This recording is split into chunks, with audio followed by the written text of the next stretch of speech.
Magandang araw po sa inyong lahat.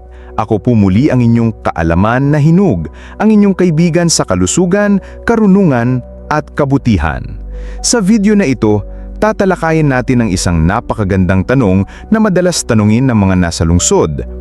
Bakit tila mas malalakas at mas humahaba ang buhay ng mga taga-probinsya?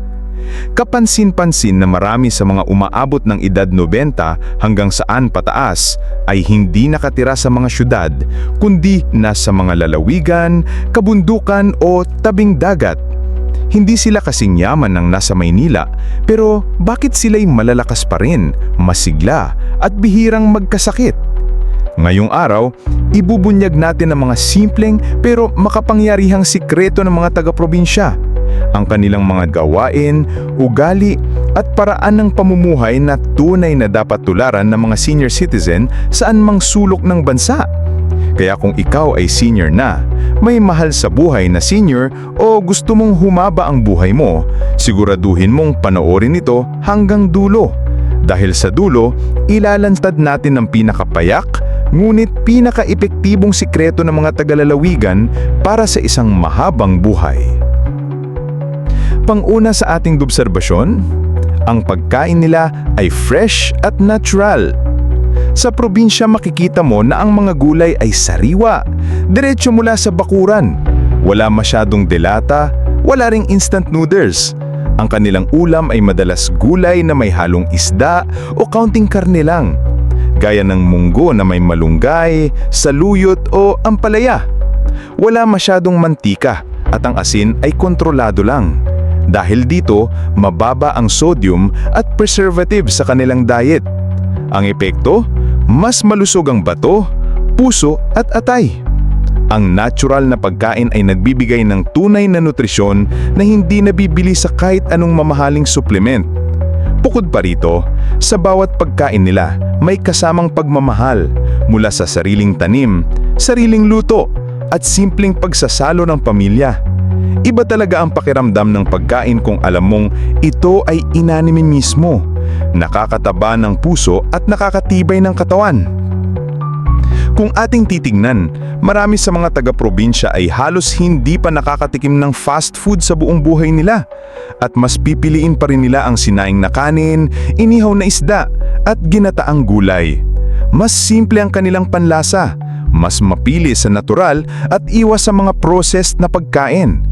Pangalawa sa ating listahan, sila ay laging gumagalaw. Hindi uso ang upuan ng upuan sa probinsya. Kahit ang mga senior ay makikitang nagtatanim, nagwawalis, naglalakad o nag-aalaga ng manok. Hindi sila palaging nakaupo sa harap ng TV o cellphone. Kahit 70 anyos na, nakikita mo pa ring may hawak silang pala o tabo. Ang ganitong aktibong lifestyle ay malaking tulong sa puso, sa baga at sa kalamnan. Nakakaiwas ito sa rayuma, high blood at pagiging laging pagod. Hindi kailangan ng gym membership para gumalaw. Ang simpleng gawaing bahay ay sapat na ehersisyo eh. Kung tutuusin, mas maganda pa ang epekto ng gawaing bahay at pang-araw-araw na gawain kaysa sa ilang modernong exercise program.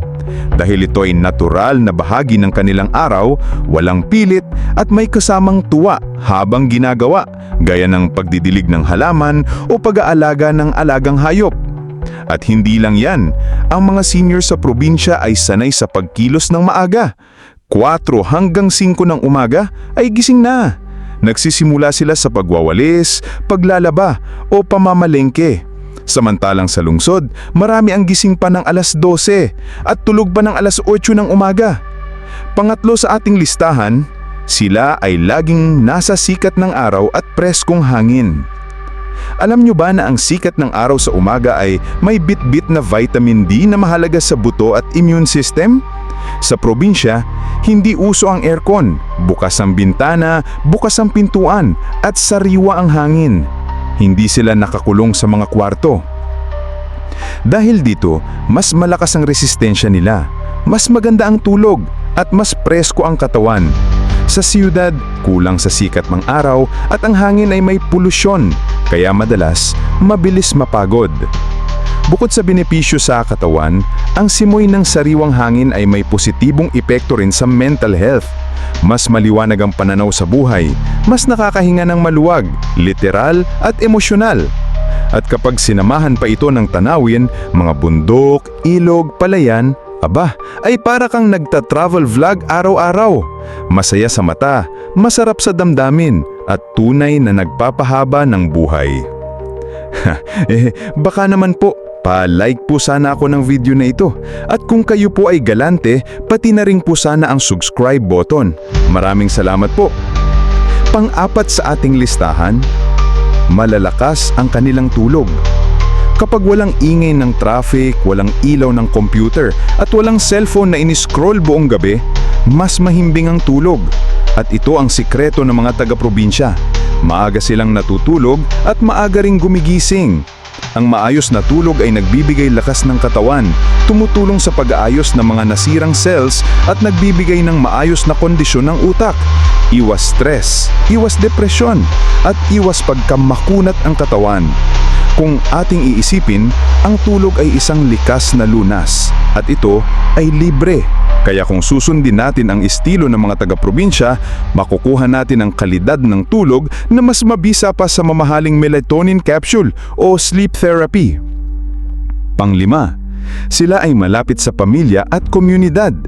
Sa probinsya, hindi uso ang pagiging mag-isa. Laging may kapitbahay, kausap o kamag-anak. Malapit ang bahay-bahay. Kapag may sakit ka, may darating agad na may dalang tinola. Kapag may okasyon, may kainan. Ang ganitong uri ng komunidad ay nagbibigay ng emotional support at iyan ay mahalaga, lalo na sa mga senior. Ang mga taong may koneksyon sa iba ay mas mababa ang risk sa sakit sa puso, depresyon at pagkasawi ng maaga. Ang pag-uusap sa ilalim ng punong mangga, ang kwentuhan sa harapan ng bahay habang kumakain ng pritong saging, mga simpleng ngunit napakahalagang bagay na nagpapalakas ng loob, nagpapagaan ng damdamin at nagpapahaba ng buhay. Pang-anim sa ating listahan, sila ay relihiyoso at may malalim na pananampalataya.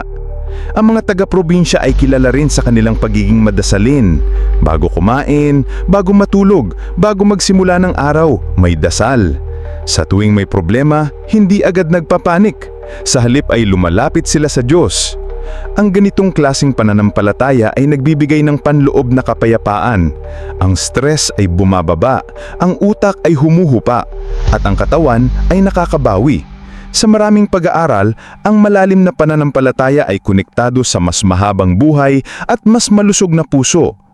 Hindi ito tungkol sa relihiyon, kundi sa pananalig. Isang panloob na lakas na hindi nabibili. Kapag may pananampalataya ang isang senior, hindi siya madaling mawalan ng pag-asa. Mas marunong siyang humarap sa sakit at mas may tapang sa buhay. Pang-pito, may disiplina sa pagkain at panahon ng kain. Ang mga taga-probinsya ay sanay sa tamang oras ng pagkain. Hindi sila palaging nagmimerienda ng chicherya o soft drinks. Umaga, agahan, tanghali, tanghalian, gabi, hapunan. At kung minsan, may lugaw sa gabi o saging. Ang disiplina sa oras ng pagkain ay tumutulong sa metabolism at sa digestive health. Hindi rin sila sanay sa labis na buffet style na pagkain. Kapag busog, titigil na. Walang sobra, walang sayang, at walang labis. Mga kaalaman na hinog, sana ay may napulot kayong aral mula sa mga simpleng pamumuhay ng ating mga kababayan sa probinsya.